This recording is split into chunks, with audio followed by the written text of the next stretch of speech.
Vamos lá, então. Bom, boa noite, pessoal. A gente está começando agora a terceira aula da disciplina Propriedade Intelectual, Inovação e Empreendedorismo, oferecida pela Inova. Eu vou passar alguns recadinhos para os alunos que estão matriculados na disciplina, tá? Esse recado não é para ouvintes externos, só para aqueles que estão matriculados formalmente pela DAC, ou que são alunos regulares da Unicamp, ou que se inscreveram como alunos especiais da disciplina. Lembrando, então, que os matriculados, oficialmente pela DAC, participam do processo de avaliação, e esse processo de avaliação é um trabalho em grupo. Vocês precisam formar um grupo de até 6 pessoas, de no mínimo 3, no máximo 6 pessoas, e essa formação precisa ser feita até terça-feira da semana que vem, tá? Vocês ainda não precisam definir o tema, mas vocês precisam formar um grupo de 6 pessoas, até 6 pessoas. Se não, quem não tiver grupo, até terça-feira da semana que vem vai ser alocado de forma aleatória, ou nos grupos com vaga, ou a gente forma novos grupos para acomodar todos os matriculados da disciplina. A gente tem cerca de 35 pessoas já com grupo, mas a disciplina tem bem mais matriculados, então acho que tem bastante gente sem grupo ainda. Para vocês se articularem, tem um grupo formado pelos alunos no WhatsApp, e o link do grupo está lá no Classroom. Falando nisso, todo mundo já deve ter acesso ao Classroom através do e-mail institucional.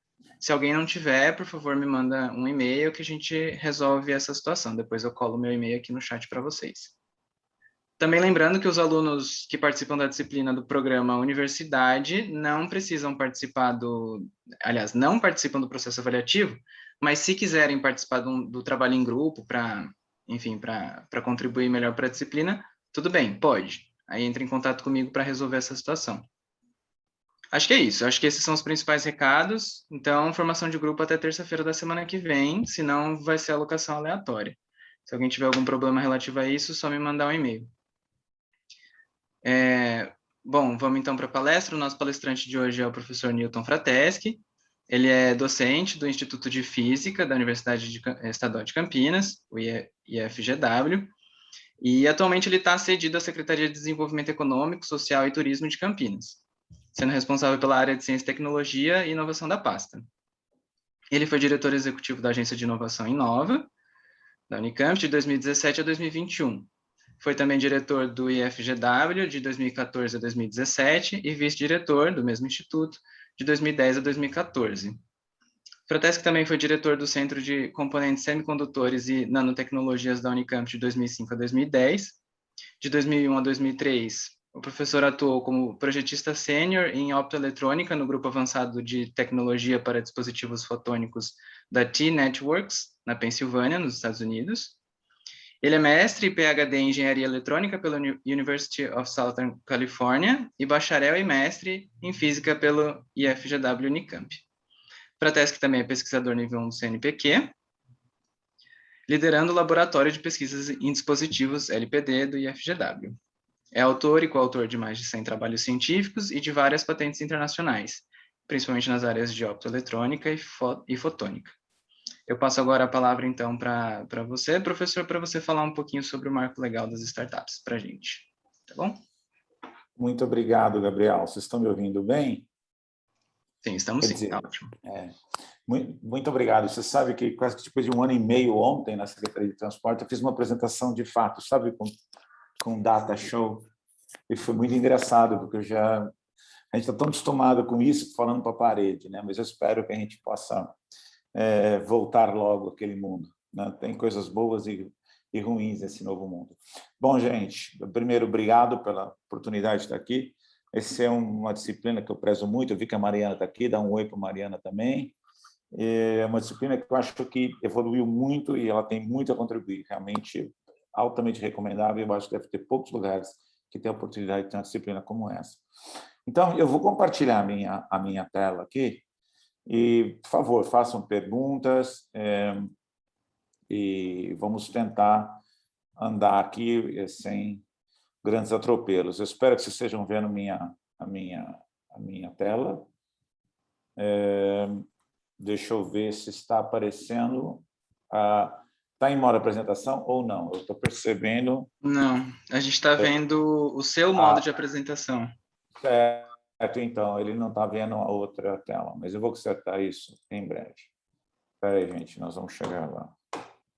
Já sei, tem um lugar aqui que você faz swap display. Acredito que seja esse. Vamos ver se o swap display funcionou ou não. Funcionou. Funcionou. Então, tá bom. Bom, gente, então, o título daqui, de novo, agradeço a oportunidade, é um negócio bastante fresco, né, que é o marco legal das startups. Só que tem outras coisas, porque é meio difícil falar do marco legal, ia ficar uma coisa extremamente burocrática e, sério, legalista, se eu ficar só no marco legal. Então, eu senti quase que na obrigação de fazer um apanhado geral sobre vários assuntos que eu acho essenciais para as pessoas que estão entrando nessa área. E mesmo para muita gente que já está trabalhando com isso, é bom ter uma série de conhecimentos, que aí fica mais fácil de entender, né, por que o marco legal das startups, a importância que ele pode ter. Tá bom? Então, é isso que é a minha ideia aqui nessa palestra. Eu espero que eu tenha sucesso em não fazer uma coisa muito enfadonha e realmente tratar com vocês da melhor forma possível, de um jeito aqui que a gente consiga ir de uma forma assim, tranquila, evoluindo, tá certo? Na primeira aula, eu acredito que a Mariana, ou a professora Ana Fratini, deve ter falado sobre inovação. E eu gosto de começar com isso, porque eu acho que é meio... Eu vou tentar, então, falar rapidamente sobre inovação, mas muito rápido. Depois eu vou falar de empreendedorismo. Depois eu vou falar como é que o empreendedorismo realmente é efetivado do ponto de vista, principalmente, de investimentos, rodadas de investimentos. Quem é que ajuda a fazer isso? E depois eu falo realmente do marco legal de startups e eu termino com a Lei de Inovação de Campinas, mostrar para vocês algo que está acontecendo aqui. Então, essa que é a minha ideia, é bastante coisa, mas eu acho que ficando os slides, eles podem ajudar depois vocês lerem, mas não que eu tenha a esperança de em tudo entrar extremamente com muito detalhe, tá bom? Mas eu pensei nessa sequência. Eu acho que é muito importante, acho que esse conceito, a Mariana deve ter falado com vocês, entre ideia, criação, mas inovação são duas coisas distintas. A ideia é um conceito, um pensamento, uma noção, uma concepção, até uma opinião, até uma invenção. Uma patente é uma invenção, por exemplo, mas não é uma inovação. A inovação é quando você parte dessa ideia criar algo que impacta o mundo. Basicamente, de forma bem geral, eu falaria isso. Deixa eu tirar minha caretinha daqui, que ela está me atrapalhando.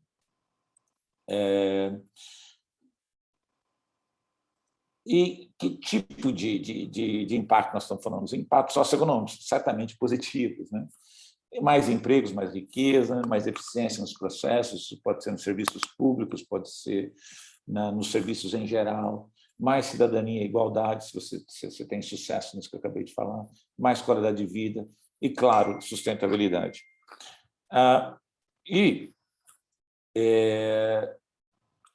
Basicamente, de que forma esse tipo de coisa, quem são esses vetores que causam esse impacto? São novos produtos, né? São novos processos de negócio, novos produtos ou serviços, as formas de organizar as instituições, questões de como apresentar, de como fazer as imagens e até o empreendedorismo social. Então, todos esses aspectos aqui são vetores que podem levar a você construir, a você fazer esse impacto, tá bom? E da ideia à inovação, eu acho que também isso deve ser tratado, uma ideia, no fundo, para você testar, uma forma de testar para ver se ela de fato pode ser inovação, primeiro ela tem que ser desejável, não adianta nada ser uma coisa que só você deseja, um grupo só deseja, e não é uma coisa de fato desejável por várias pessoas, ou que você claramente nota que é algo que está tentando resolver uma dor, que é ou seja, um problema de fato, mas também não adianta ela ser só desejável se ela não é factível, ela tem que ser factível. Por fim, ela tem que ser viável, não adianta ela ser factível, mas é tão complexa, tão cara, que, na verdade, é preferível viver com um problema que você estava, que você vai criar um problema maior, não é? Então, a interseção dessas três coisas, você tem uma possível inovação, né? E quem é que agora transforma essa inovação no impacto? Quem transforma a ideia, de fato, na inovação? Quem é que faz? Aí nós vamos falar do empreendedorismo, é isso que eu estou chamando aqui, que é uma ação proativa que transforma uma ideia, uma possível inovação, em inovação, de fato, né? Há várias formas de fazer isso. Você tem que fazer uma análise do problema, tentar entender quem são seus clientes, tentar pensar qual que é o problema que você está resolvendo para começar, ver se esse problema é de interesse para muitas pessoas, criar o que a gente chama de, vocês vão aprender a fazer isso, um modelo de negócio. Esse modelo de negócio não é estanque, você tem que testar para ver se, de fato, quem era seu cliente é seu cliente, quem eram os seus parceiros eram os seus parceiros, que desenvolvimento tecnológico tem que fazer. Todo esse questionamento vem depois da ideia. E é isso que falta muitas vezes, quando você fica só no mundo da ideia. Você tem que ter muita formação, e isso não é chute, tem muitas técnicas, e isso, nessa disciplina, vocês vão estar envolvidos, entendeu?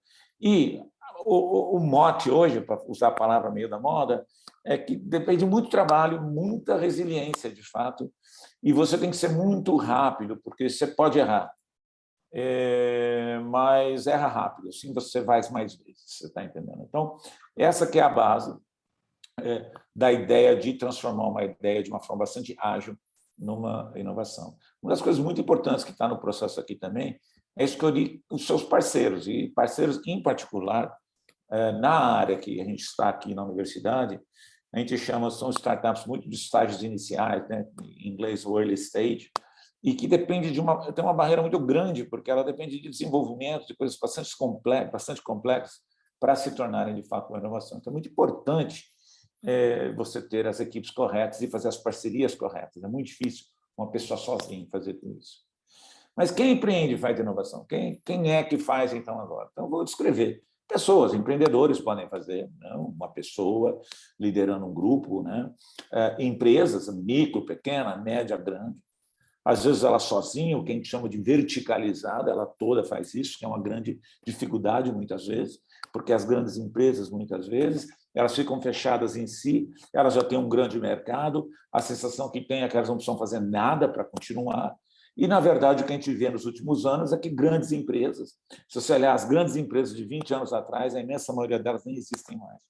Então, mesmo hoje, as grandes empresas tentam se reinventar por dentro, e isso também é muito difícil, criando novas empresas dentro dela ou se associando a outras empresas, inclusive pequenas ou mais ágeis, que ajudam ela a ter essa pegada mais rápida, mais intensa, mais de errar e consertar, redirecionar, validar o que está pensando, né?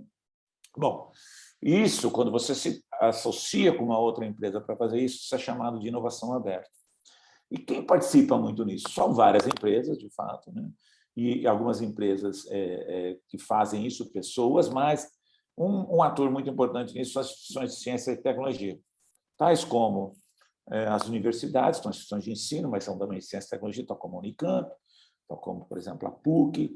Você tem também instituições de ciência e tecnologia realmente, né, estrito sensu, como você tem as públicas, tais como o Instituto Agronômico de Campinas, o ITAL, e você tem as privadas, por exemplo, o Eldorado, o Instituto Venturos, são institutos que trabalham desenvolvendo tecnologia, respondendo a demandas, muitas vezes. E muitas vezes elas fazem parceria com as universidades, ou as próprias universidades pegam demanda de indústrias e tentam fazer inovação. Assim como, hoje, você tem na Unicamp, você tem um parque científico e tecnológico, você tem uma incubadora que ela mesma tenta, né, e faz, de fato, ajudar as empresas a passar este caminho. Mais para frente, vai falar isso com um pouco mais de detalhe, né? Além disso, as instituições de ciência e tecnologia elas podem inovar em si mesmas, na própria maneira de trabalhar, né? E tem uma contribuição indireta, que na famosa hélice tripla que se fala da inovação, que é poder público, instituições de ensino, vamos dizer assim, e as empresas, a principal contribuição é na questão de ter talentos, né? Talentos e tecnologias, que não coube nesse papelzinho.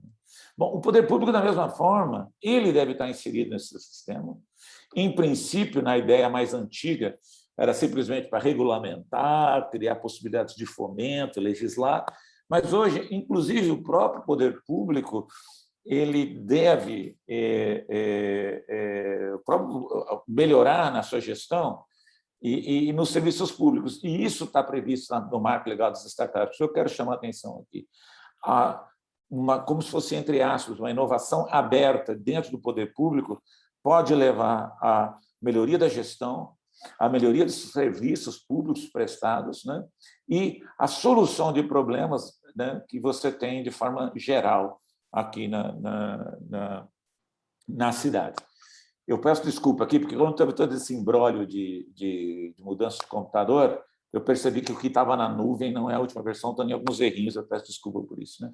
E um tipo de empresa bastante famoso, que todo mundo fala para todo lado, são as chamadas startups.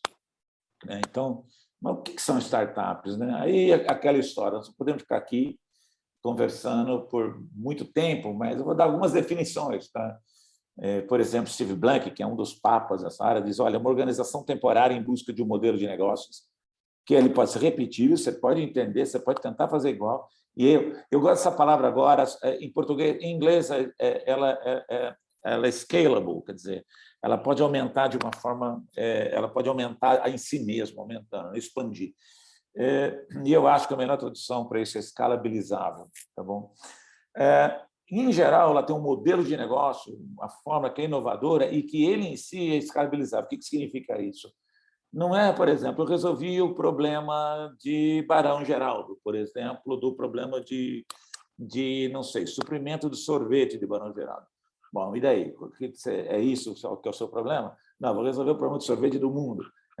É uma coisa, ou seja, você tem então uma coisa que facilmente você pode aumentar e expandir. Isso, de fato, gente, não é um negócio muito simples, porque, afinal de contas, tudo que que você expande, uma hora tem um limite. Mas, por um bom momento, por uma boa parte do tempo, essas empresas e startups estão fazendo isso até o momento que elas deixam de ser chamadas, inclusive, startups, quando elas atingiram aquela parte, esse nível que eu estou falando, né? Bom, agora, além disso, para elas poderem fazer esse tipo de trabalho, com aquela perspectiva que eu falei de errar, acertar, mudar, questionar, ela tem que ser muito ágil. E, em geral, as soluções que são sustentáveis, que são escalabilizáveis e e principalmente essas ligadas à universidade, vão ser soluções que têm uma base tecnológica muito forte, entendeu? E a inovação permeia todas as suas ações, né?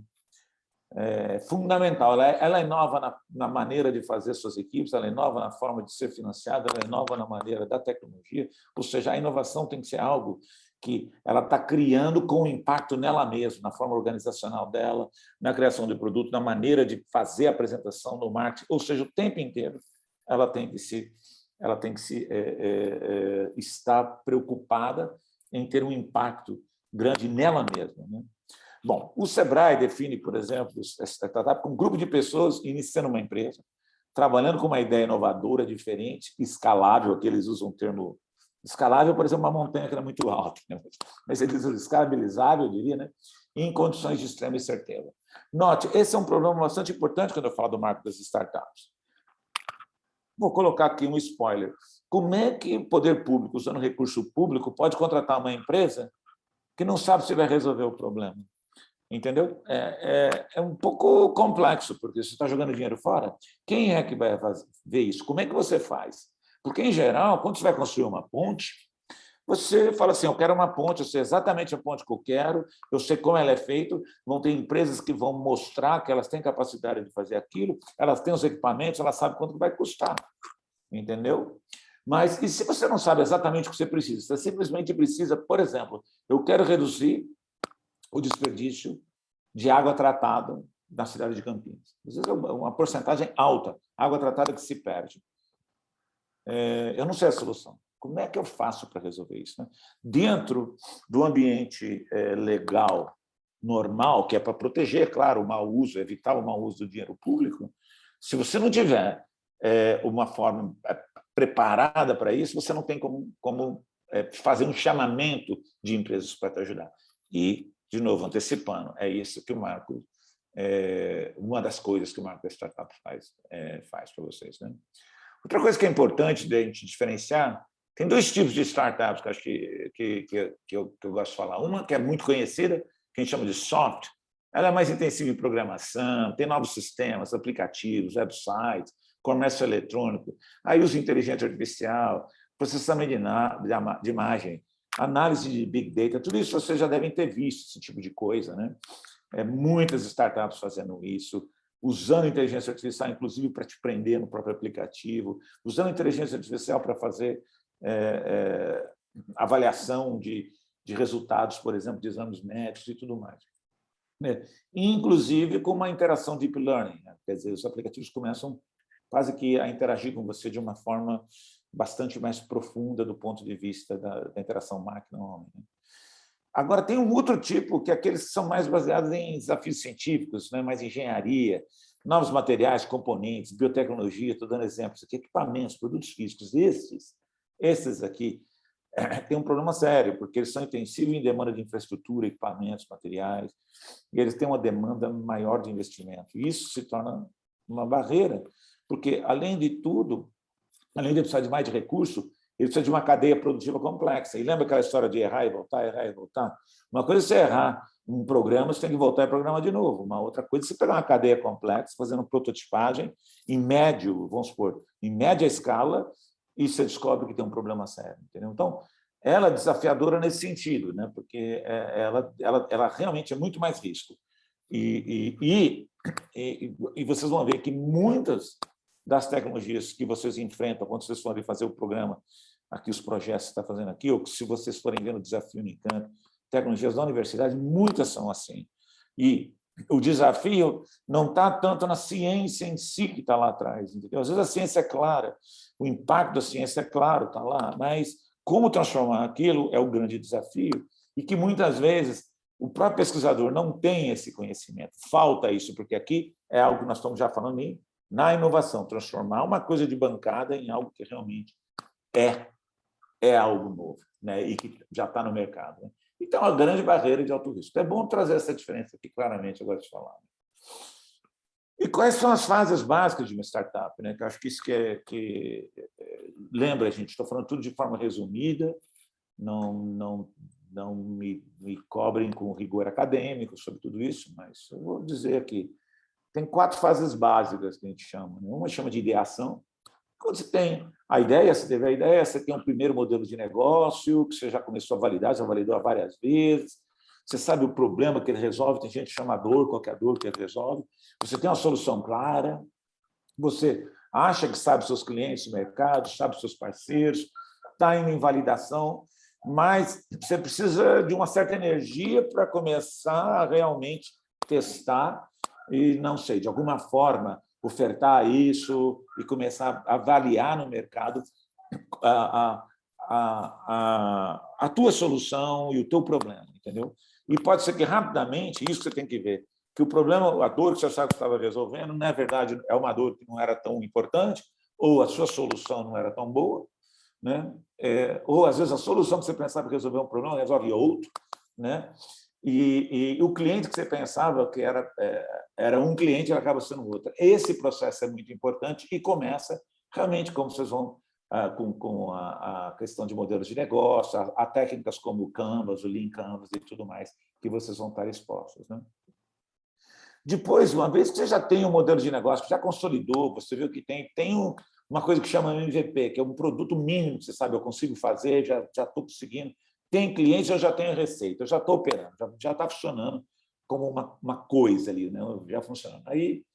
Mas o próximo passo, se ela para ser escalabilizada, ela precisa agora aumentar o mercado, aumentar a capacidade de produção, aumentar os produtos, ela entra nesse processo que a gente chama de tração. E aí sim eu vou consolidar o modelo de negócio, amplia os clientes, aí tem canais de aumento de clientes, ela sabe como fazer, está preparada para crescer.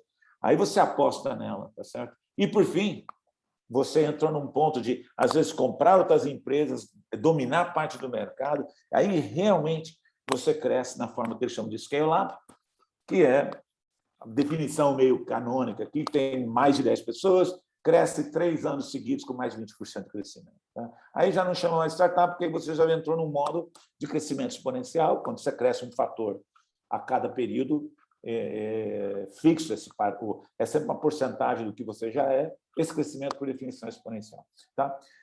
O que eu quero chamar a atenção é que, em cada uma dessas fases aqui, o tipo de investimento, o tipo de forma que você tem que usar para poder transformar isso, essas coisas aqui, tem um custo. E quem é que ajuda a fazer esse custo? quem que ajuda vocês?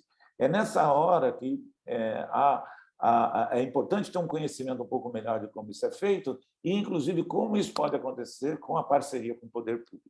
Tá bom?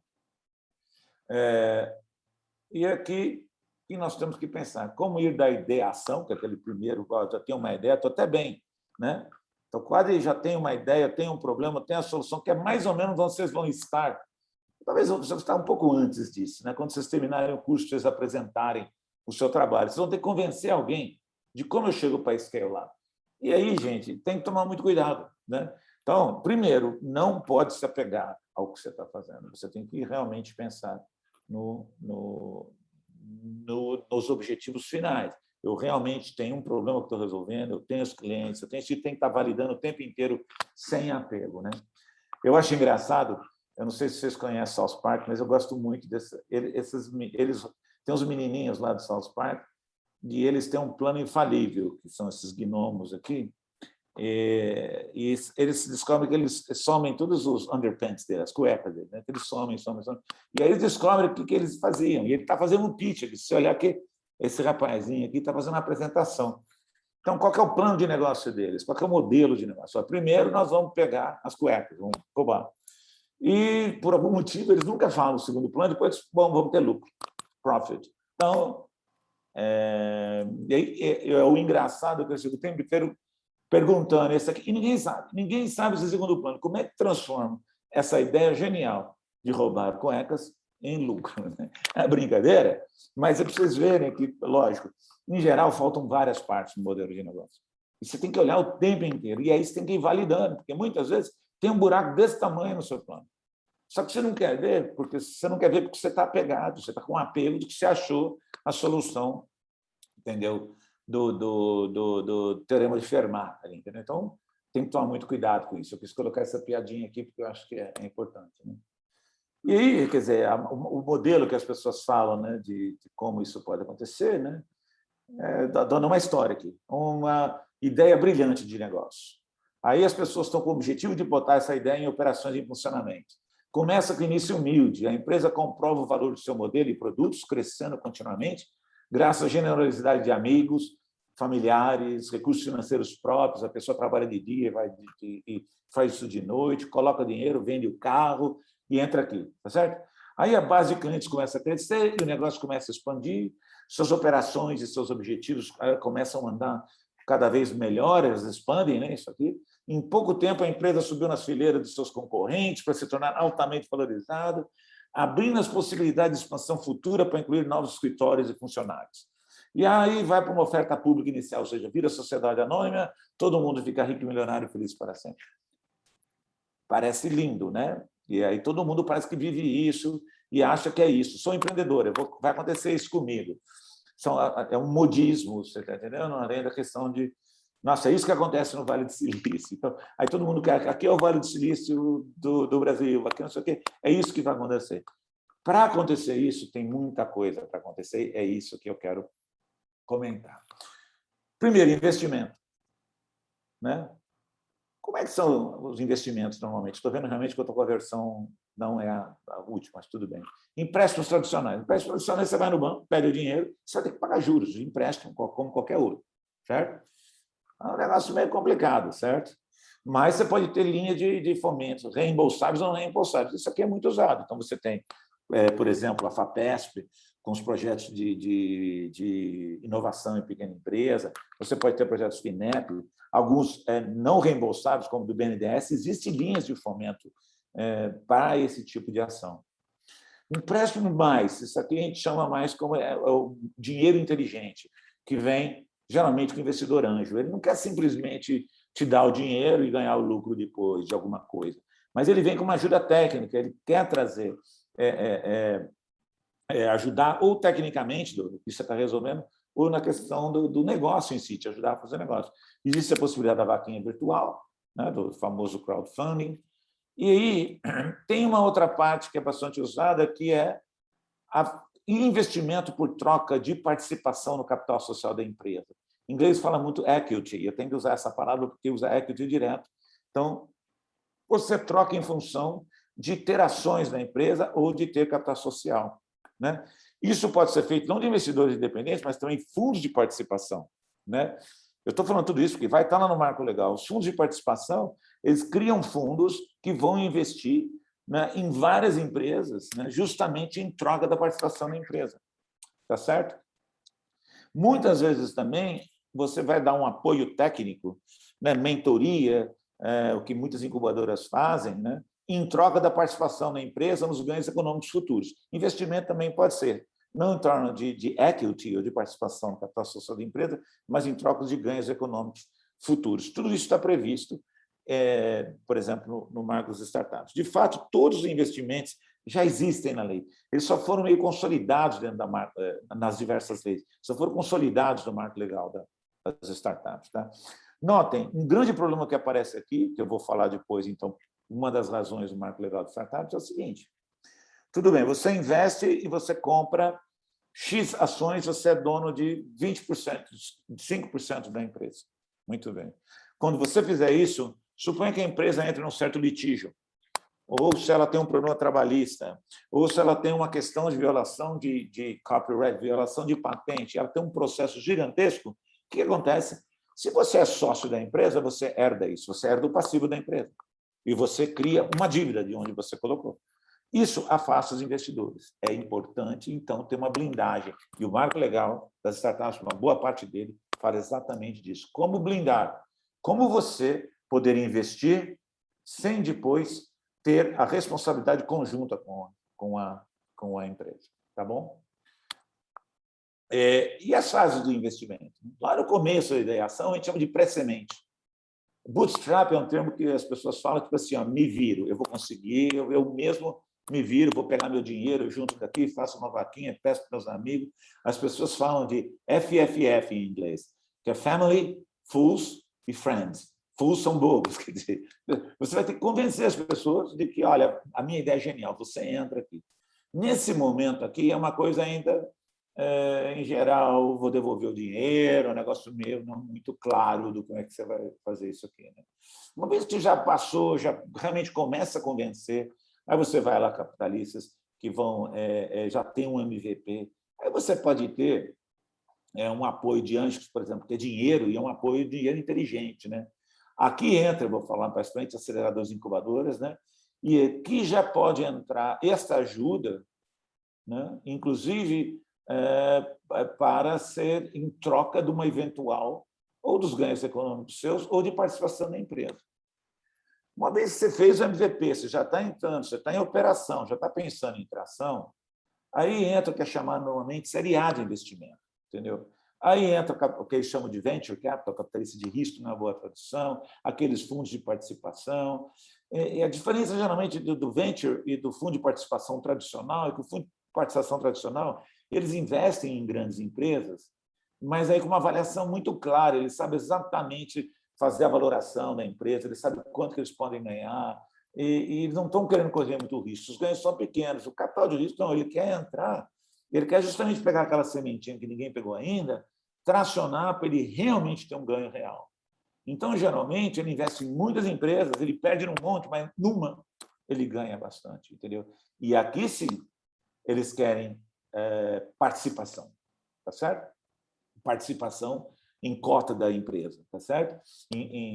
Na empresa. Aí você vê que os fundadores vai diminuindo o quanto que eles têm na empresa, porque como é que você vai pegar uma parte da sua empresa e oferecer para essas pessoas darem dinheiro sem que eles façam parte do capital, quer dizer, eles estão comprando um pedaço da sua empresa. E aí, numa segunda série, se você teve sucesso numa segunda série, você vai conseguir convencer mais pessoas de investir em você, também são fundos de participações, mais participação dos investidores no capital da sua empresa. E aí tem série C, D e E, geralmente, ela continua tracionando, mas muitas vezes aqui, gente, uma empresa acaba falando, olha, para eu pegar, realmente poder crescer e ter o mercado todo, eu tenho que adquirir aquela outra. Então, você faz um merge, faz uma junção, você compra aquela empresa, eu tenho um mercado gigantesco e eu me preparo, né? Me preparo para ter um valor grande para entrar na Bolsa de Valores. E aí, sim, a sociedade abre, você vende as ações, as pessoas investem, o seu capital aumenta muito mais.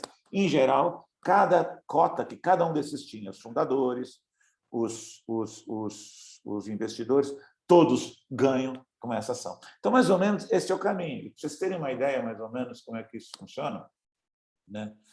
Eu acho que eu vou... o que eles estão olhando? Eu vou só falar isso aqui rapidamente, uma métrica típica aqui, né? Por exemplo, no Pre-Seed, essa equipe consegue colocar o negócio para rodar mesmo? O produto vai ter adesão no mercado? As pessoas estão olhando, pergunta simples aqui, né? Aqui que eu falei para vocês, ó, friends, families and fools, tá vendo? Investidores anjos, aqui aceleradores, é um começo mesmo, né? Na semente, eu estou colocando os valores aqui para vocês terem uma ideia, depois eu mostro um gráfico, né? Esse negócio consegue escalabilidade, vai crescer mesmo? Ele pode ser um negócio de centenas de milhões, aí começa a ver. Se sim, esse negócio consegue crescer muito rápido e ser muito grande, porque aí os investidores entram na série A. Então, preciso ter uma ideia que tipo de medida que a gente está falando, né? Então, aqui esse gráfico eu mostro valores típicos, né? Por exemplo, em Pre-Seed, aqui tem milhões, né, de reais, falando realmente uma coisa muito fictícia, não é simples, né? No Pre-Seed seria ali de conseguir 100 mil, né, 700 mil, vamos dizer assim, né, reais, que seria um dinheiro muito grande, né? A FAPESP, por exemplo, dá valores desse valor, né? Se você consegue aumentar, você vê, isso já vai, às vezes, de 1 milhão a 5 milhões na hora que você está já como semente. Série A, nós já estamos falando estou falando valor mínimo e valor máximo, 5 a 40 milhões, e numa série C, nós já estamos falando de valores da ordem de 250 milhões, vamos pensar assim, né? Agora, olha só esse gráfico que eu estou mostrando aqui no meio, entre a participação dos investidores na empresa. No Pre-Seed, vamos dizer, um valor aí de 5%, né? As aceleradoras podem colocar 5%, né? Você vai subindo aqui e você chega a 53% da empresa com os investidores. E é muito fácil ver como é que você faz essa valoração das empresas, porque, vamos supor, se você colocou a empresa, falou, estou oferecendo 20% da minha empresa e custa 20 milhões, significa que é 1 milhão por cento, certo? Então, a sua empresa, assim que terminar, vai valer 100 milhões, porque é 1 milhão por cento, 100%, 100 milhões. Antes do investimento, é 100 milhões menos os 20 que investiram, 80 milhões. Então, se eles fizeram uma valoração de 80 milhões, na venda de 20%, o investimento de 20 milhões vai subir o valor da empresa para 100 milhões, no caso aqui, não é? E a questão toda é para ter essa valoração e quem faz, porque é um jogo bastante incerto. E esse que é o convencimento das pessoas de fazer isso aqui, e vocês têm que estar com pessoas profissionais que sabem como fazer isso, para fazer esse tipo de aporte, tá bom? E é importante notar, gente, que nesse processo, vocês olham, esse aqui é um levantamento, foi feito com 1.066 empresas. Olha só, Pre-Seed e Seed, começou aqui, 1.066 empresas que já estavam na semente mesmo. De série A, note, só daqui de 1.066, 26% conseguiu, né? Depois você consegue série A, é porque você já está muito mais consolidada e o ganho é muito menor dos investidores aqui. Você vai para a série B, 36% conseguiram. Daqui, dessas 34%, daqui a metade, no final, gente, para a série E, que ele já está virando uma empresa mesmo, 47% disso aqui. Você vê que vai aumentando a chance de você conseguir investimento. A grande dificuldade, gente, está esse pulo aqui do Pre-Seed para cá, entendeu? Então, isso aqui tem que ser muito bem feito. E notem, daqueles que começaram aqui, 0,8% chega naquele ponto lá atrás, entendeu? Então, não é um negócio simples, né? E note o que acontece, então, com a diluição. Vamos supor que você está no Pre-Seed e está aqui. E vamos contar aqui, quem investiu lá com você, teus amigos, 100% está aqui, tá certo? Olha só o que acontece.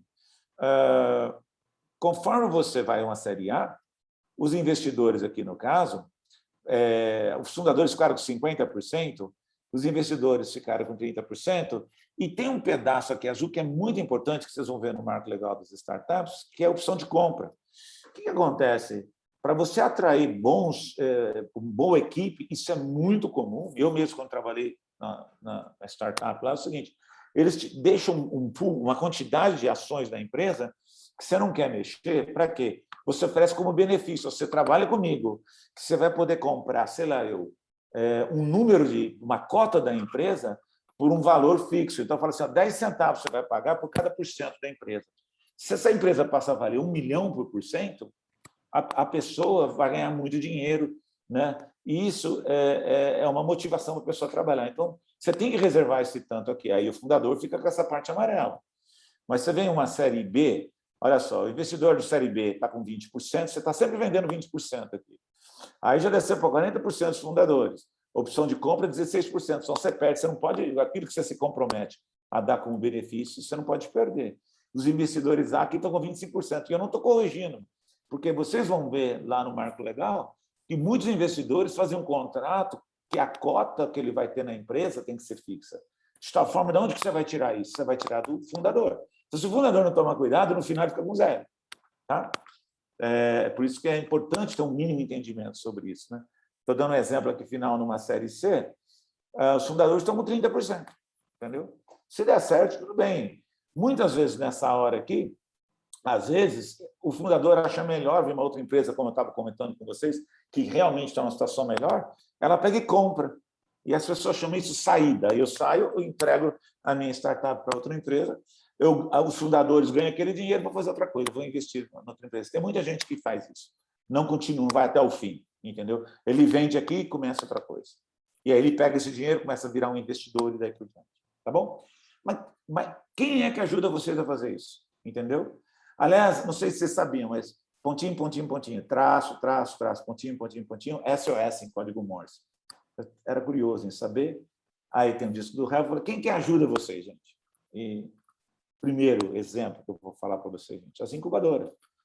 Elas atuam como programas de apoio, suporte, mentoria em geral, de duração pré-determinada, geralmente 2 a 3 anos. Está aqui a Mariana Zanata, que é a gerente da incubadora da Unicamp em Campo. E elas preparam vocês para encontrar com os investidores, para começar a entender sobre esses assuntos, trazem esses assuntos para vocês discutirem.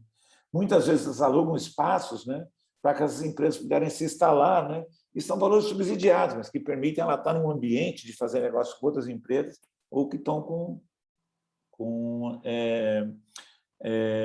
a própria universidade.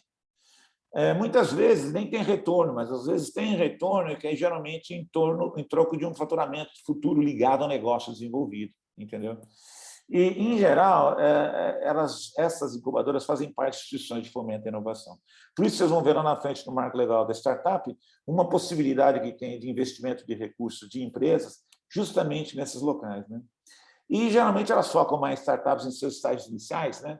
E apoiando nos passos de ideação, validação, montagem de equipe, busca de clientes de um mínimo produto viável. Então, você vê, aquele caminho que nós estamos no pré-seed ou no seed, bem no começo. Né? E, em geral, busca alavancar, colocar as startups em operação, percebe? E isso precisa de investimento e precisa de muita ajuda. Então, as incubadoras fazem isso. As aceleradoras já buscam as empresas um pouco mais maduras, né? Já pensando em tração. Nesse caso, a mentoria é muito mais direcionada na busca daqueles investimentos que eu falei, direto, né? E para ajudar a realmente encontrar aquele mercado, consolidar o seu produto, consolidar seu modelo de negócio, consolidar seus clientes. Né? E aí, esse ambiente de contato com investidores, direcionamento para alavancar as empresas é fundamental. Agora, as empresas selecionadas recebem investimento básico para poder iniciar o processo de tração e buscar mais investimento. E o retorno vem equity da empresa. Geral, em torno de 5%, vamos dizer. Esses números todos, gente, eles podem variar muito, entendeu? Ninguém quer ter muito por cento da sua empresa, se ele é dono da sua empresa. E aí, se ele é dono da sua empresa, é como se ele tivesse comprado. Ninguém quer isso. Ele quer que você continue dono para você ter o problema na sua mão. Mas ele vai botar um pouquinho ali, entendeu? Então, as aceleradoras têm essa diferença, né? De ser mais direcionada para empresas que já estão nesse ponto, para colocar o recurso para realmente fazer você voar. Como eu mostrei para vocês, gente, 0,8% daquele grupo lá, mas é típico, vão conseguir chegar num ponto de sair disso, né? De chegar em tração. E elas ficam andando de lado, e se você anda de lado muito tempo, não vai ganhar. Né? Então, concluindo essa parte, que eu acho que falei de investimento, falei das dificuldades, dos estágios, falei do que é startup, falei do que é inovação, eu acho que eu estou em condição de falar sobre o marco legal das startups. Espero que eu não tenha sido muito enfadonho nesses assuntos. Eu não sei se vocês preferem continuar e ter uma sessão de perguntas e respostas no final, ou se a gente pode parar um pouquinho aqui para dar uma arrefecida nesse processo. Professor, se você preferir dar uma olhada nas perguntas agora, temos 5. Então, vamos dar uma olhada aqui, que é dar uma parada que a gente chega lá e faz a conexão. É possível uma ideia ser desejável e viável, mas não factível? Sim. Bom, vamos dar um exemplo. Vamos dar um exemplo.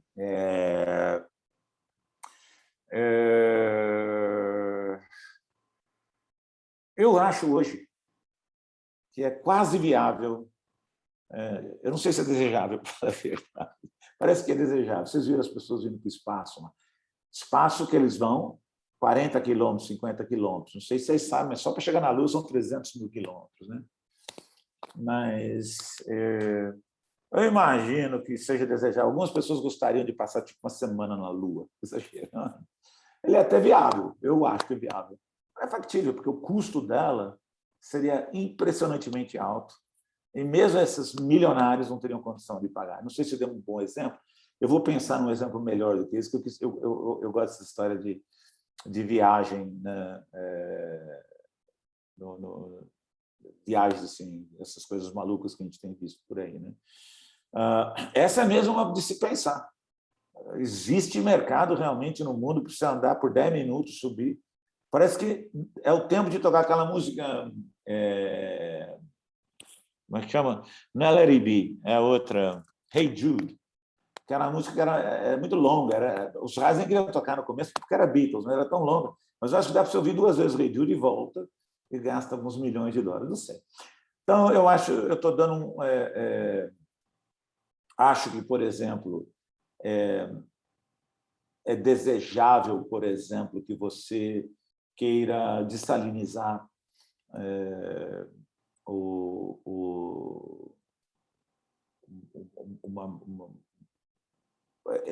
por exemplo, você chegar é desejável que você queira fazer um processo de dessalinização em algum lugar, é viável, você poderia fazer, mas o custo é tão alto que é mais caro do que trazer água de outro lugar, entendeu? Não é factível porque não compensa, tá bom? Não sei, eu vou pensar mais algum exemplo um pouco melhor. Como o crescimento de startup é medido? Existe uma escala padrão? Olha, eu vou falar para você, eu acho que a principal, ele é medido pela receita, entendeu? O quanto que ele está aumentando a receita dele, entendeu? Principalmente, né? Olha, o tempo dessas fases aqui das startups, entendeu? Olha, as startups têm que ser razoavelmente rápido, porque a dor que elas estão resolvendo, geralmente, vai ter um monte de startup tentando resolver, né? Então, como eu disse para vocês, o processo de ideação que é muito diferente para diferentes tipos de startup. Para essas de base tecnológica, né, geralmente ela precisa de uma consolidação muito forte. Então, aquela primeira fase de pre-seed, né, eu acho que é esse tempo mesmo, alguns anos, 2, 3 anos. A partir daí, gente, quando eu entro, se eu já estou em operação para atração, nós estamos falando de 6 meses, 7 meses para você conseguir. Olha, é isso que eu vou conseguir, vamos dizer 1 ano no máximo.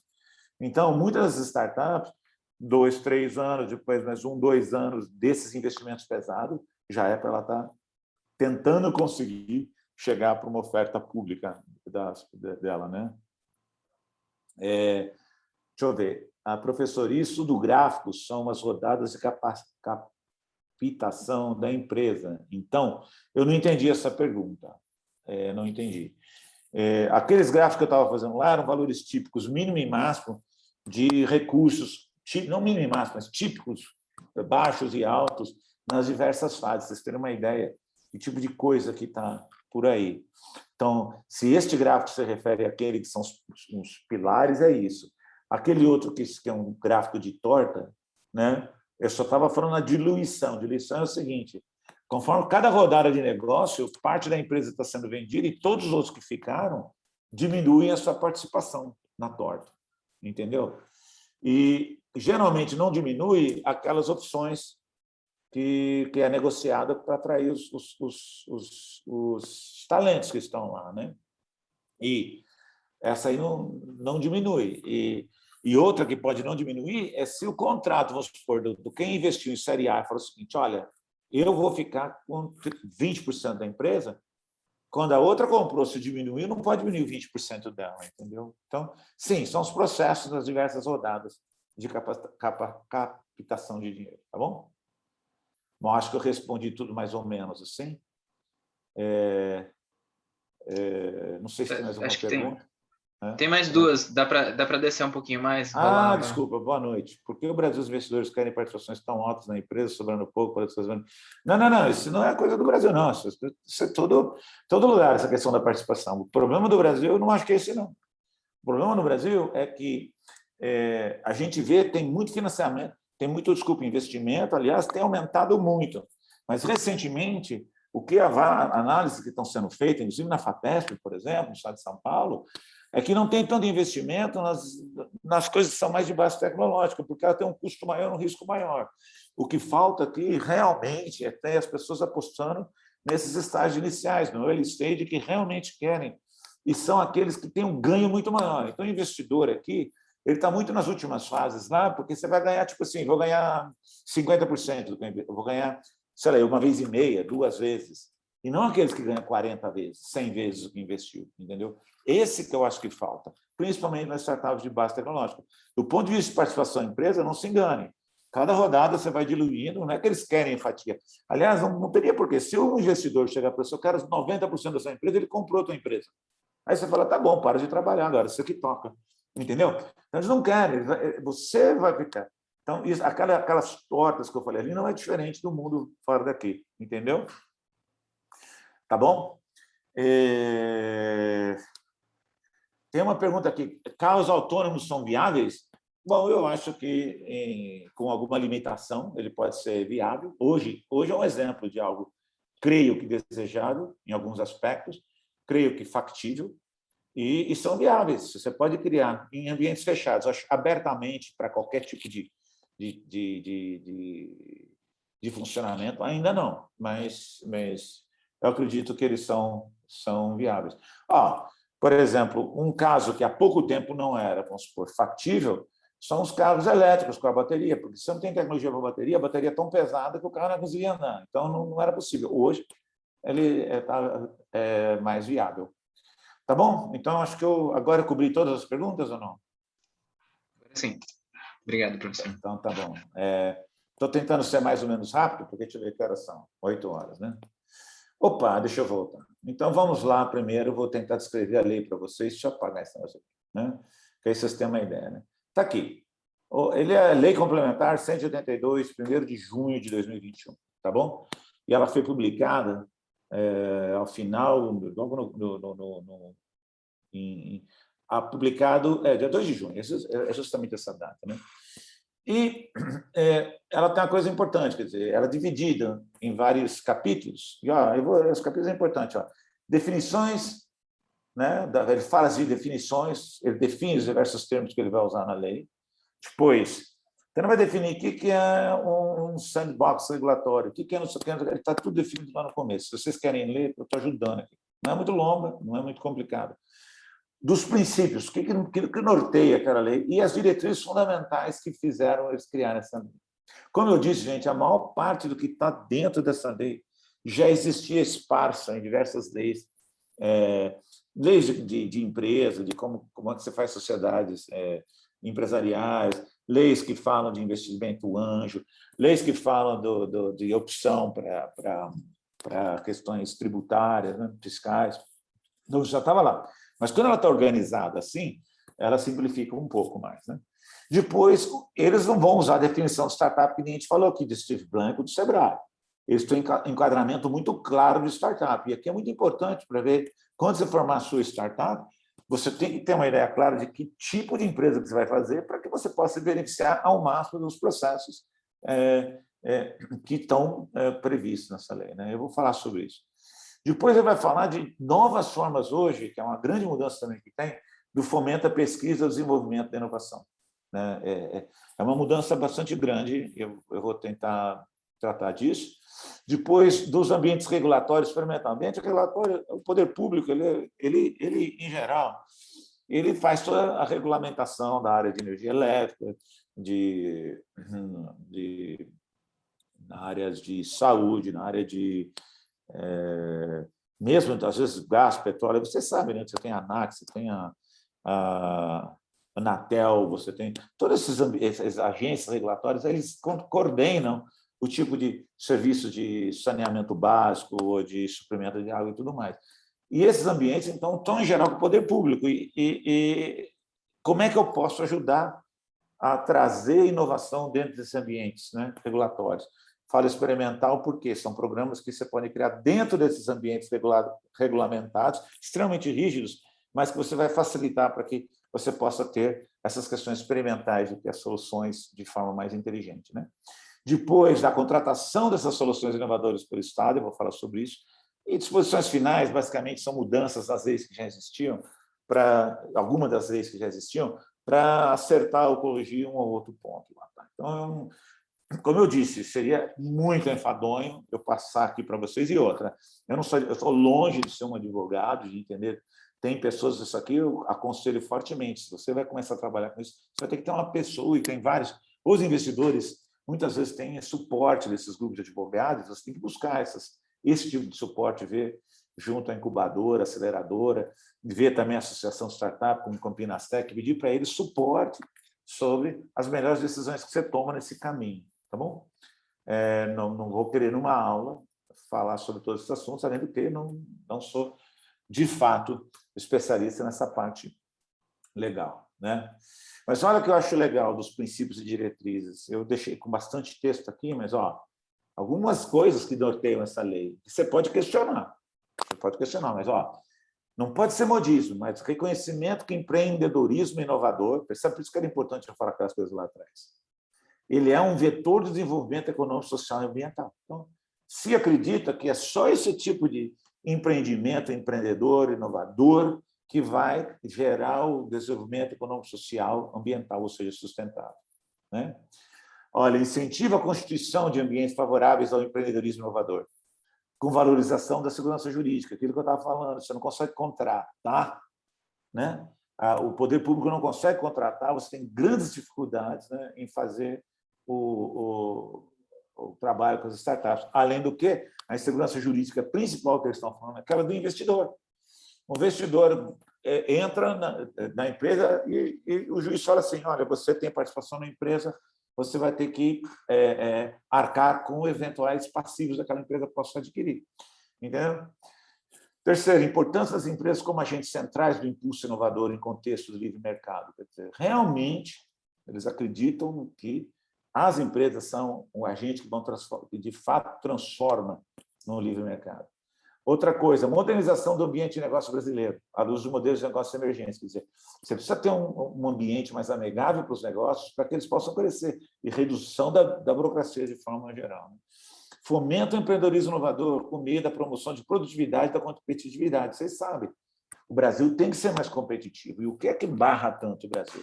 Será a premissa aqui é que, com essas ações, com as startups, com a presença desses investimentos, com o investimento, possibilidade das startups trabalhar com o poder público vai melhorar isso, né? E olha aqui, como eu disse aqui, aperfeiçoamento das políticas públicas e dos instrumentos de fomento ao empreendedor inovador. Então, isso é fundamental, né? Quer dizer, nós temos que ter essas políticas públicas claramente, que instrumentos que a gente tem para fomentar, né? E olha só, promoção da cooperação e da interação entre os entes públicos, né, do setor público e privado, né, para você poder trazer o ecossistema de empreendedorismo inovador efetivo, tanto no poder público, ele mesmo pode ajudar as empresas com encomendas, no caso aqui, nesta promoção, nessa interação, melhorando seus serviços, mas também ajudando as empresas a se alavancarem. O que eu ia falar aqui de encomenda pública, no outro aqui, incentivar a contratação da administração pública de soluções inovadoras, elaboradas, desenvolvidas por startups. Então, aquilo que eu falei, às vezes você não tem a solução, você tem um problema. Você tem um problema, como eu disse, vazamento, perda de água tratada. Como é que eu resolvo esse problema? Entendeu? Ou, por exemplo, resolver a questão da emissão de gases de efeito estufa, ou resolver o problema de diminuir a questão de resíduos sólidos, né, de resíduos sólidos devido a lixo, que seja coleta de lixo.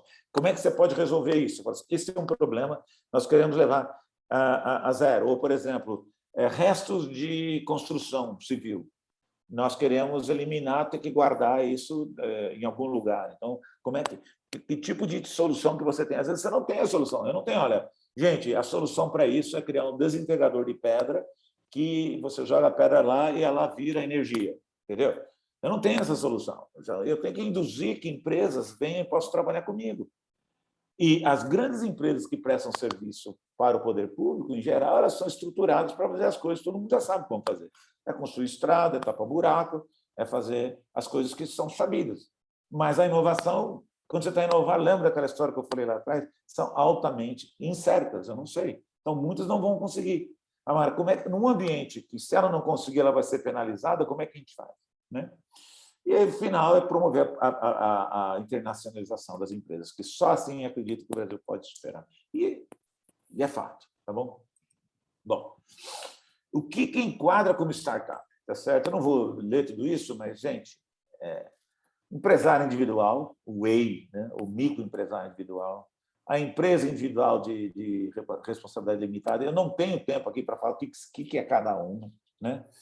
Sociedades empresariais, por exemplo, limitada, sociedade de fato, as diferenças aqui, por exemplo, entre essa e a Eireli, o quanto que você tem, você não é individual, agora sim você tem uma sociedade, e qual que é o aporte básico do capital da empresa, mas eu não vou entrar em detalhes sobre isso. Sociedades cooperativas são sem fins lucrativos, né? Podem ser consideradas, e sociedade simples. Sociedade simples é meio engraçado, é uma sociedade, mas que não tem uma empresa de fato. Vamos supor, um grupo de, por exemplo, de pessoas que trabalham com aplicativos de celular que dá consultoria de como resolver aquilo. Ele não é uma empresa, não pode ser uma padaria, não pode ser uma farmácia, mas é mais uma coisa de consultoria e esse grupo se associa ali. É meio nebulosa essa definição, para falar a verdade. Né? Bom, a receita bruta deve ser 4/3 de milhão por mês. Eu fiz assim porque é muito mais simples do que está escrito lá. Então, se for um ano, você tem que ter 16 milhões no máximo. Tá? E a empresa tem que estar criada há menos de 10 anos. Né? Então, eu acho que muitos de vocês estão falando, puxa, se a minha empresa ganhar 16 milhões por ano, eu já estava feliz, mas esse é o que é. Né? Eu ponho 4/3 de milhão, que vamos supor que a tua empresa começou em julho do ano passado, o período antigo só eram 6 meses só, então você não tem como contabilizar o mês inteiro. Então, se for 6 meses, dá 6 vezes 4/3, dá 8 milhões, certo? Então, é isso. E tem que ficar claro quando você constitui a empresa, e esses detalhes têm que ver com o advogado, né? E que você vai utilizar modelos de negócios inovadores para a geração de produtos e serviços. Tá vendo? Isso é uma lei de 2004, você tem que declarar isso, ou enquadramento no regime especial do Inova Simples. Então, Inova Simples também, que é uma outra lei que você vai ver lá, 126 de 2006. Você tem que se enquadrar nisso para poder ser considerado, tá bom? Então, minha mensagem aqui, quando for pensar numa empresa, tem que discutir isso muito bem para você poder ter os benefícios da lei aqui, né? Bom, tipos de investimento. Eu quis falar sobre aquilo porque são vários tipos. Eu só vou ler aqui e vou explicar para vocês. Contrato de opção de subscrição, contrato de compra de ações ou cotas. Esse contrato de compras, ou de ações mesmo, número de ações, ou de participação, cotas, é o equity mesmo, né? Que eu falei que, geralmente, essa opção de compra é aquela que você deixa para atrair como é que fala? Atrair seus próprios empregados, né? Debênture conversível, que é um documento, basicamente, de dívida que ela tem, que ela pode ser convertida depois como compra de ação. Contrato de mútuo conversível, a mesma coisa, muito parecido, não vou entrar nos detalhes de novo. Quando você está estruturando a empresa, você faz um contrato de celebrar aquela empresa entre o investidor e a empresa, e olha, tudo bem, nós estamos colocando esse recurso aqui, mas eu tenho direito de ter tanto da empresa se ela for vendida, ou se o que aconteceu, eu tenho essa parte aqui dela, né? Contrato de investimento anjo, não confunde aquele outro anjo que eu falei lá, é muito específico, que está nessa lei 123, de 14 de dezembro de 2006, mas ela tem uma outra... em 2016, ela teve uma adaptação e depois tem uma outra agora no marco legal. E outros instrumentos em geral. O que é importante aqui? Aquela blindagem que eu falei de você não herdar o passivo da empresa.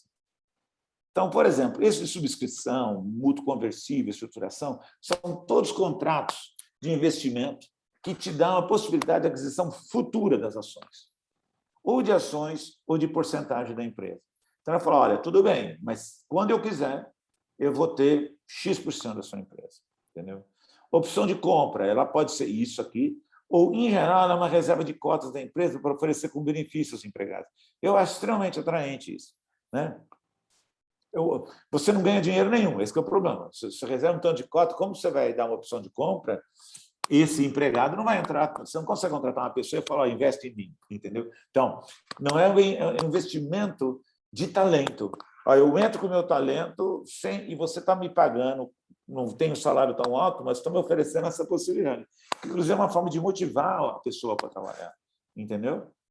Debêntures são títulos que podem ser quitados com pagamento. Tipo assim, olha, uma duplicata, vai ter que pagar depois. De forma muito simplificada, como eu disse.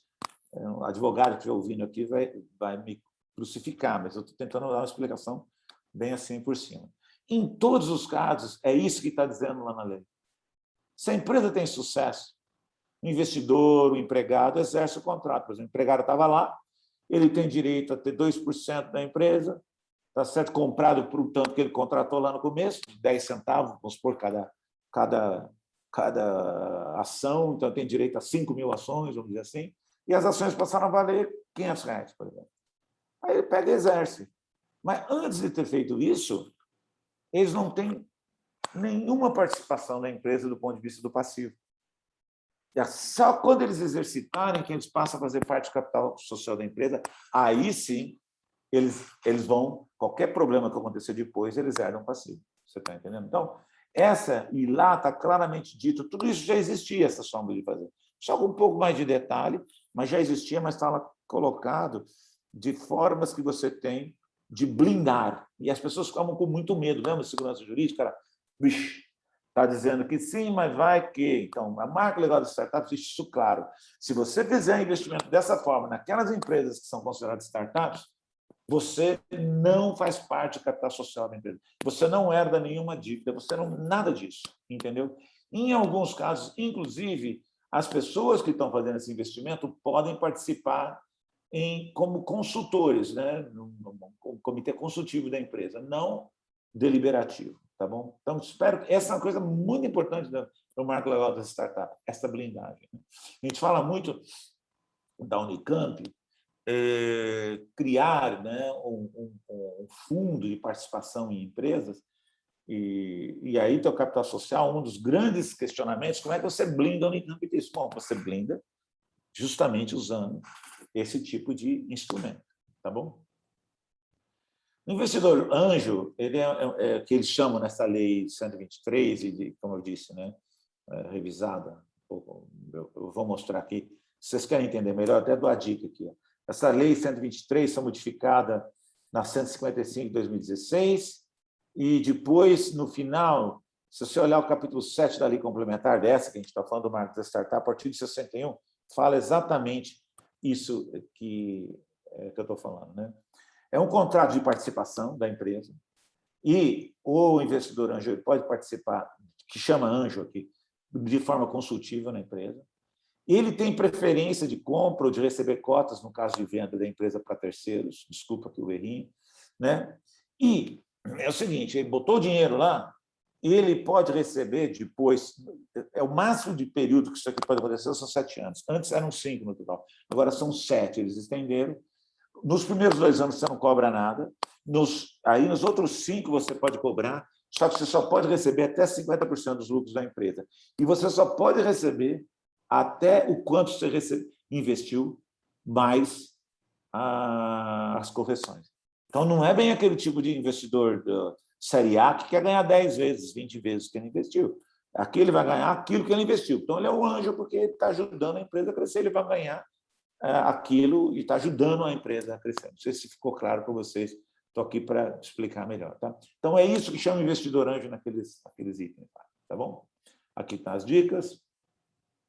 Bom, então, de novo, definições no começo, depois, quem são as startups, o que eles definem como startup, que tipo de investimento que blinda, que é possível para ser blindado, e agora, investimento em pesquisa, desenvolvimento e inovação. Né? Várias empresas têm obrigação de investimento em PDI.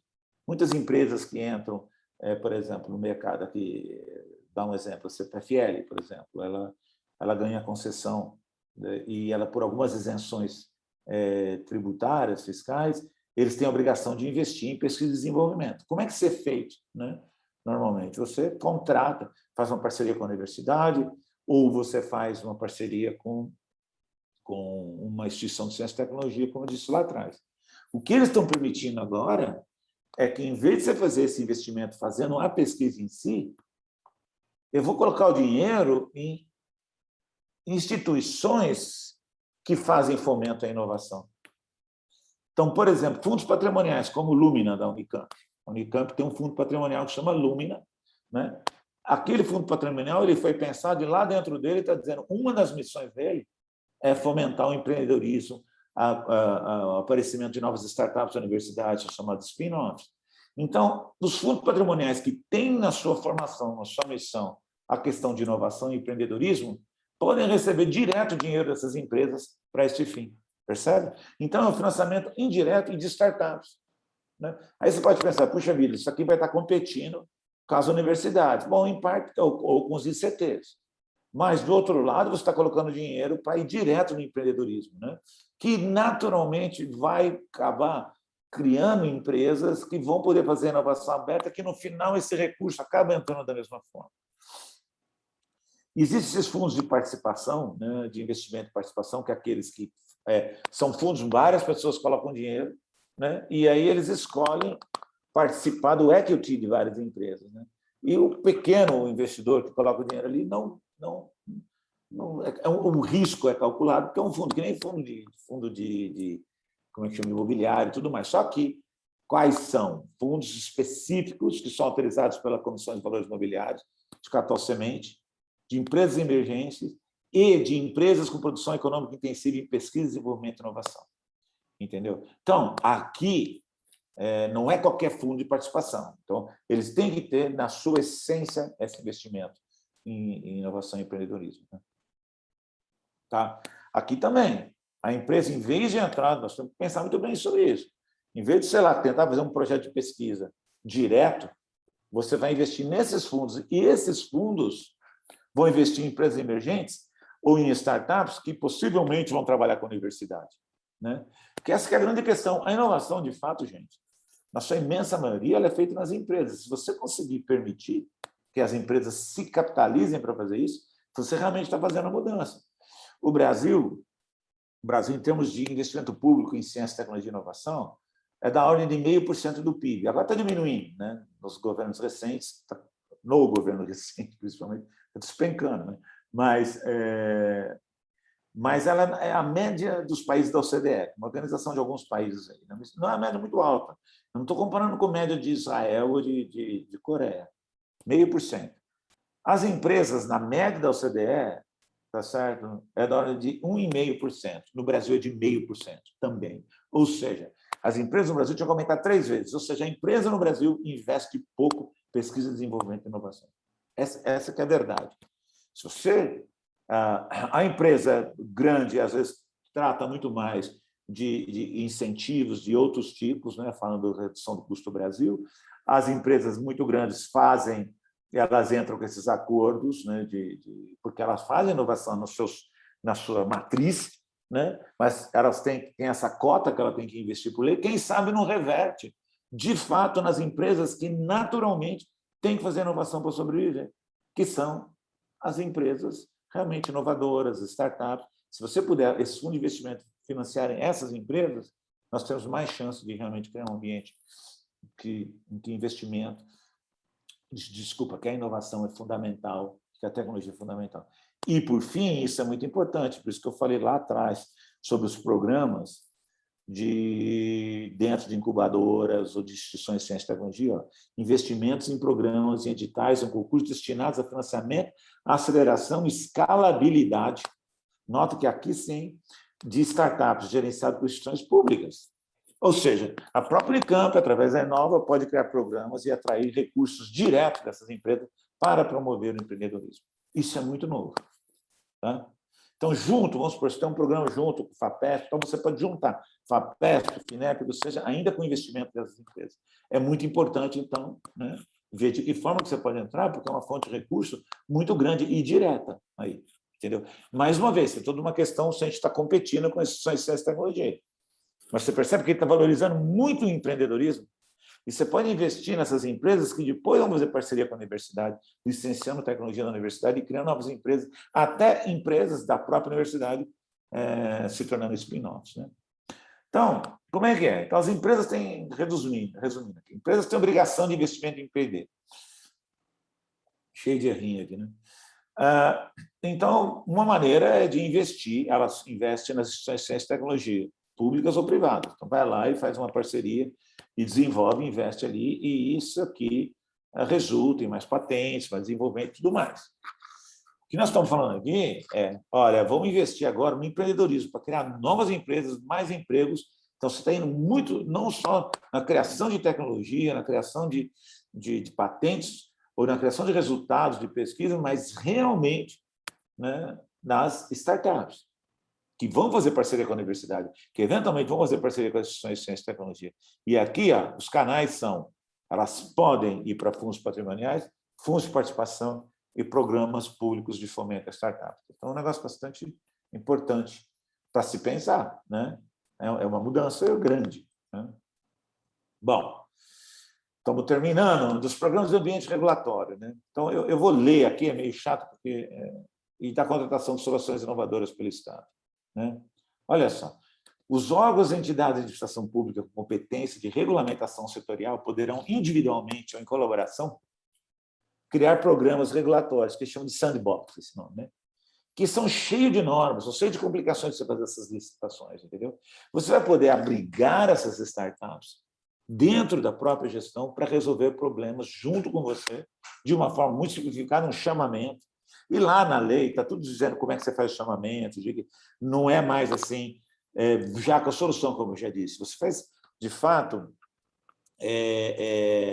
você vai testar soluções. Então, você vai contratar pessoas físicas ou jurídicas, né, para testar soluções inovadoras, com ou sem risco tecnológico. Às vezes tem risco tecnológico. E aí, nos contratos, nos editais, que são muito mais simplificados que as formas normais de você contratar, por exemplo, uma empresa que vai fazer uma ponte, né? As métricas, entendeu?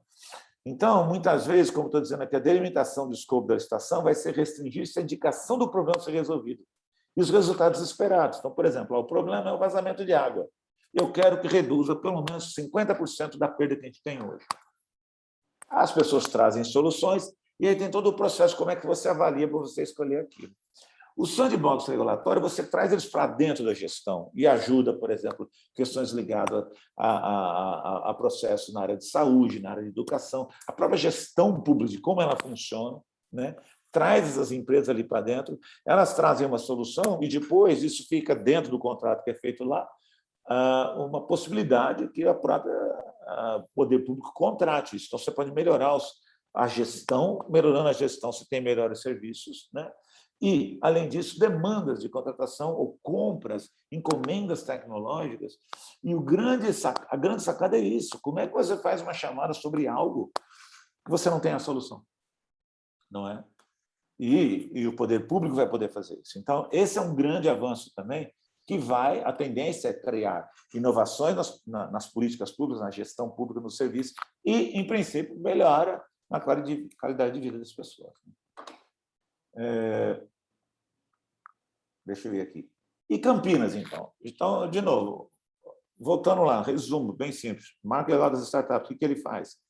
Ele ajuda, promove que alguns tipos de empresas que são definidas como startups, que têm que ter no seu coração a questão da inovação, da criação de produtos inovadores, tecnológicos, que há as formas de investimento, há várias formas de investimento, e que o investidor não herda, não pega os problemas da empresa se ela, por exemplo, se ela incorrer algum problema. Lógico, gente, não pode ser um dolo, uma enganação. Eu estou falando que você investiu, mas você não é parte, você não tem o passivo da empresa, né? Então, ela mostra como fazer isso. Segundo, novas formas de pesquisa e desenvolvimento. Como é que eu posso investir além daquela de usar as instituições de ciência e tecnologia e sim fomentar direto o empreendedorismo. Por fim, a possibilidade do poder público trabalhar junto com as empresas naquele sandbox regulatório, ou seja, trazer nas coisas que nós regulamentamos, o poder público regulamenta, e trazer as startups para nos ajudar a trazer soluções, ou com encomendas tecnológicas. E como é feito? Eles ajudam no contrato, você não tem mais um contrato, olha, constrói a ponte que liga, que passa por cima desse rio, dessa estrada, ou seja, faz um memorial descritivo. Como é que você vai fazer um memorial descritivo para a pessoa resolver um problema que você não sabe a solução?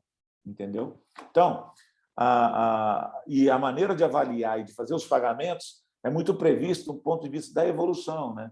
De como que a empresa está passando a resolver. Campinas, a lei de inovação, agora, menos de 2 meses depois que foi sancionada a lei, o Marco das Startups, a lei está encaminhada, está tramitando na Câmara, né, da Campinas. Então, isso aqui foi preparado, né? As ações de Campinas, a gente está criando leis modernas de incentivo que pavimentam o crescimento econômico, a gente está criando essas leis de inovação, estabelecer ações para desburocratizar e criar uma cidade inteligente e sustentável. Essa que é a base, entendeu? E Campinas tem que se adequar a isso, né? E, basicamente, gente, eu estou terminando. O que tem nessa lei? Gente, ela basicamente define quem são os atores do ecossistema, que coloca o poder público junto desses atores, ou seja, ela adequa o ambiente legal municipal aos marcos legais federal e estadual, ela disciplina os instrumentos, que, diferentemente da legislação para as empresas privadas, onde, se não está dizendo que não pode fazer, você pode fazer, no público, você tem que dizer que você pode fazer para você poder fazer.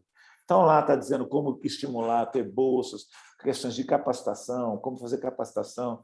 Ela define e alinha os ambientes promotores de inovação, parques científicos tecnológicos,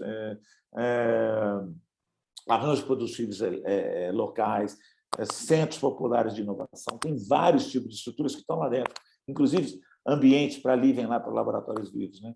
Ela regulamenta o sandbox que eu falei. Campinas está regulamentado de como eles seriam e como é que seriam as encomendas tecnológicas, né? Além do que, ela institui o Fundo Municipal de Inovação, que vai ter recursos para investir justamente em inovação nessas empresas, que vai vir de recursos orçamentários e não orçamentários, né? E estabelece a necessidade de ter um plano bienal de ciência, tecnologia e inovação na cidade. Então, de forma muito reduzida, é isso que a lei está tramitando lá. E os impactos esperados, né? Estabelecimento e criação de mecanismos para o poder público integrar, criar e alinhar espaços de inovação e se tornar realmente um hub de inovação, Campinas. Regulamentação da possibilidade de startups trabalharem para produzir soluções para a gestão pública, né? Isso melhora a qualidade do serviço público, da desburocratização e um apoio mútuo, porque, de um lado, as startups estão ajudando o poder público, e o poder público está ajudando a startup, né?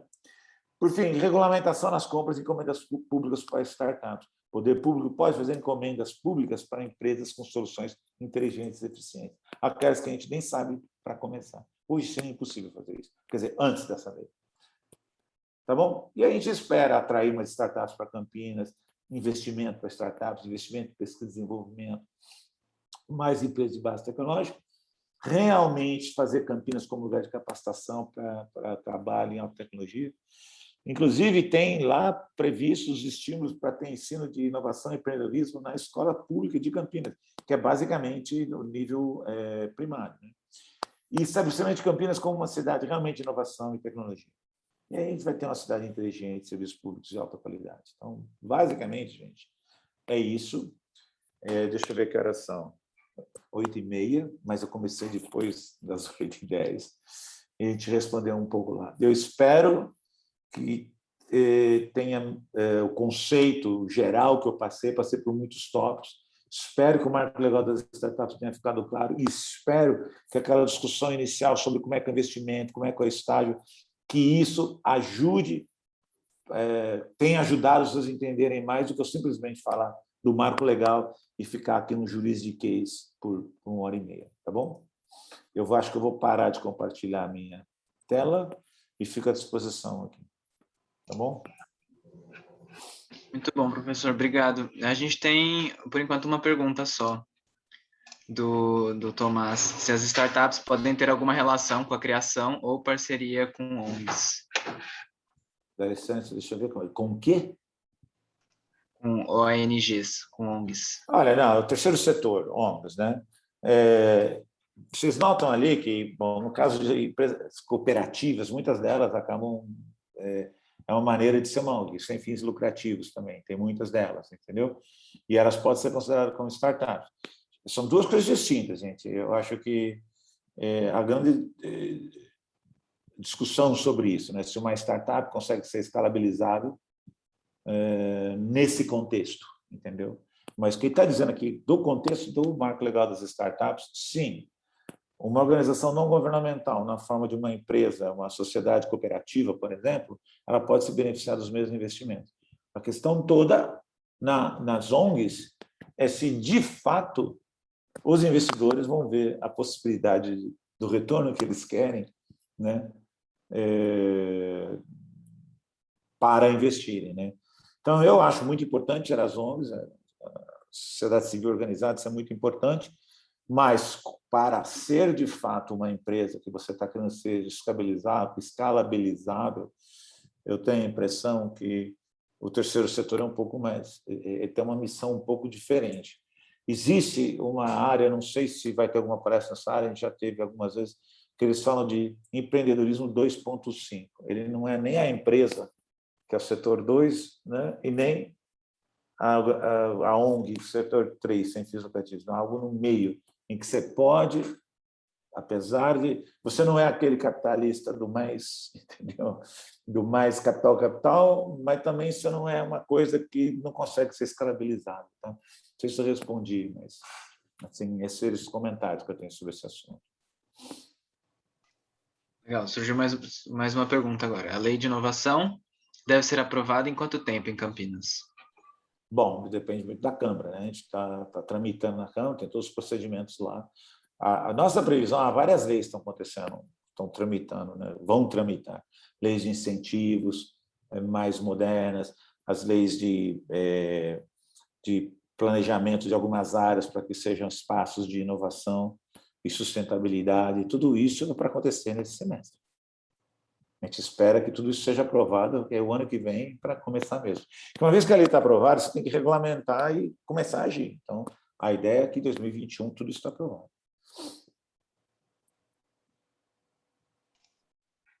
Muito bom.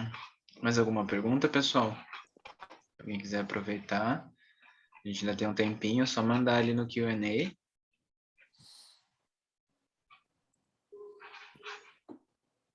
Surgiu mais uma. Alguém falou, e o RIDS? Isso.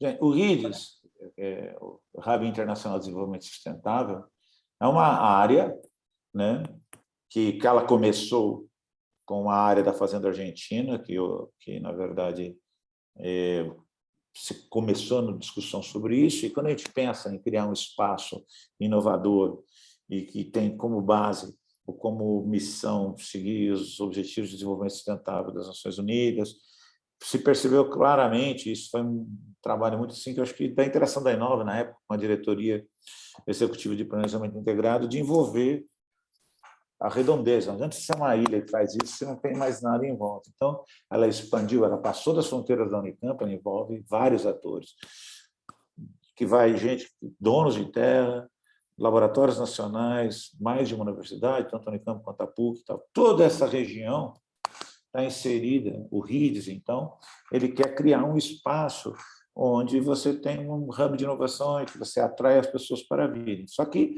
isso só pode ocorrer dentro de um ambiente que é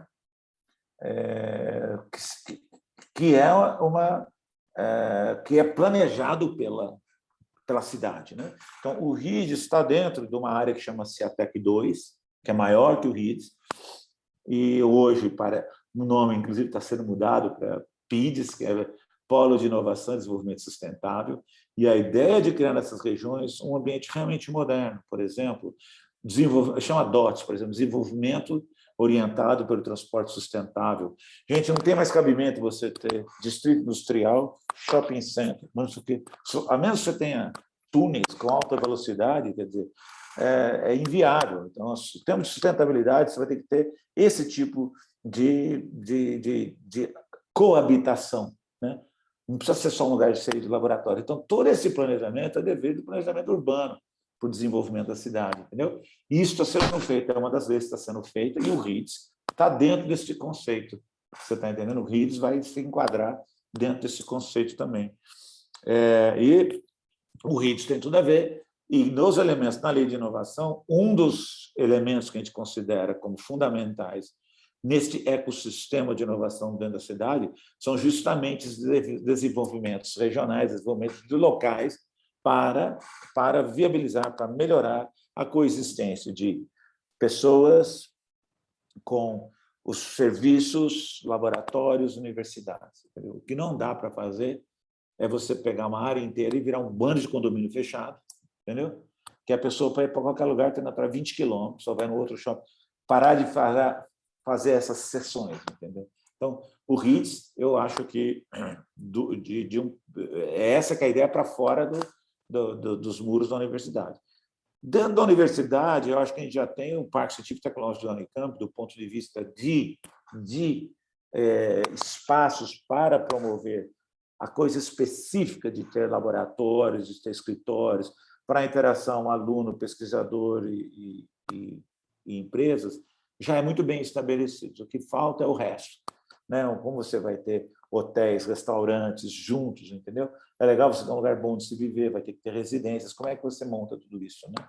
Nesse planejamento urbano? E certamente tem que entender que o projeto da cidade ele vai fazer uma proposta de desenvolvimento urbano e que ele afeta, inclusive, a região da Unicamp, mas a Unicamp é um terreno estadual. Ela é prerrogativa dela se ela vai querer ou não, pelo menos na parte do desenvolvimento urbano, de ter aquilo lá dentro, não, mas certamente a parte de laboratório e tudo mais, sim. Assim como também o CNPq, que é uma área federal. Não sei se eu... Então, o REITs é um dos elementos do ecossistema, um dos mundos.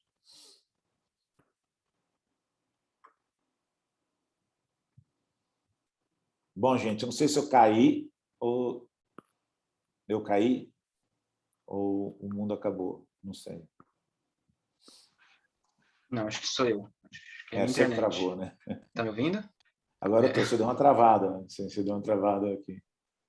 A Laura perguntou aqui no chat se tem site, acho que ela deve estar perguntando do RIDS. Eu achei aqui o RIDS.unicamp, seria isso? Então, eu acho que ela está perguntando sobre o RITS, não sei se é sobre o RITS. Ela confirmou aqui. Então, tá. Não é RIDS, Riders, não. É RIDS. O RIDS tem um site, mas é uma coisa muito... Note que o desenvolvimento, a lei que está sendo feita é para o desenvolvimento urbano desse polo de inovação e desenvolvimento sustentável, entendeu? O RIDS, esse grupo, né? Esse grupo que está tratando de criar isso, né? Inclusive ver de que forma que vai ser a governança, para se adequar dentro do sistema. Mas quem define o desenvolvimento da cidade é o poder público. Por isso que é importante ter esse alinhamento muito claro, entendeu? Porque dentro do RIT, por exemplo, tem gente que tem uma área de fazenda lá. Eu tenho que dizer para ele por que ele deve entrar num modelo de desenvolvimento sustentável e não simplesmente mandar lotear tudo e fazer condomínio fechado. Quem que define isso, percebe? É por isso que é importante o poder público estar lá dentro, senão não funciona. Tá bom?